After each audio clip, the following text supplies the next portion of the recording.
বেঁচে থাকার অধিকার পেয়েছো, তার সাথে বেয়াদবি করছো, তার শানে বেয়াদবি করছো। আমরা বিশ্ব মুসলিম তৌহিদি জনতা তাদের উদ্দেশ্যে বলতে চাই, যারা রসুলের সাথে বেয়াদবি করবে তাদেরকে উচিত জবাব দেওয়ার জন্য আমরা তৈরি আছি।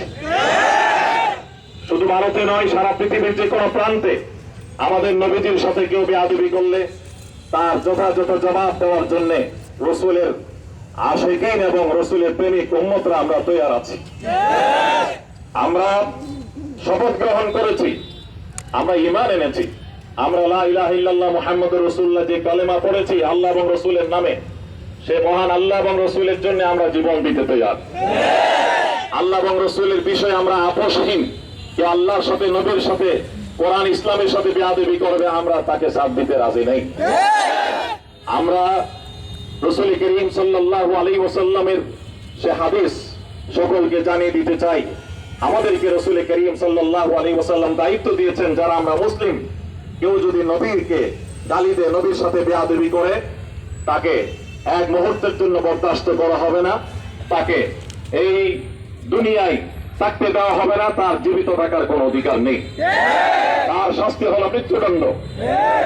এবং কোন সাহাবীর সাথে কেউ যদি বেয়াদবি করে, তার শাস্তি হচ্ছে ইসলামের আলোকে নবীজির হাদিস মতে তাকে দররা এবং বেত্রাঘাত করে তাকে দৃষ্টান্তমূলক শাস্তি দেওয়া, যাতে কেউ কোন সাহাবীর সাথে বেয়াদবি করার দুঃসাহস না পায়।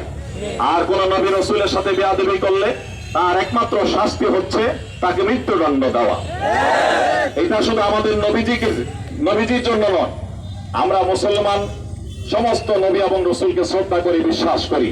ইহুদিরা মুসা নবীকে মানে, মুসা নবীর সাথে কেউ বেয়াদবি করলে তখন আমরা প্রতিবাদ করি। খ্রিস্টানরা ঈসা নবীকে মানে, ঈসা নবীকে তারা নবী হিসেবে বিশ্বাস করে। ঈসা যিশুর সাথে কেউ যদি বেয়াদবি করে তখন আমরা প্রতিবাদ করি। কারণ আমরা মুসলিম জাতি, আমরা সভ্য জাতি, আমরা আদবওয়ালা জাতি। আমাদের ধর্মের মধ্যে বেয়াদবি করা আশ্রয় প্রশ্রয় নেই। আল্লাহ এবং নবীর সাথে যে কোনো নবীর সাথে বেয়াদবি করলে আমরা সেটাকে আশ্রয় প্রশ্রয় দিতে পারি না আমরা কখনো। আল্লাহ পাক রব্বুল আলামিন বলেন, ইন্নাল্লাযীনা ইউযুনাল্লাহ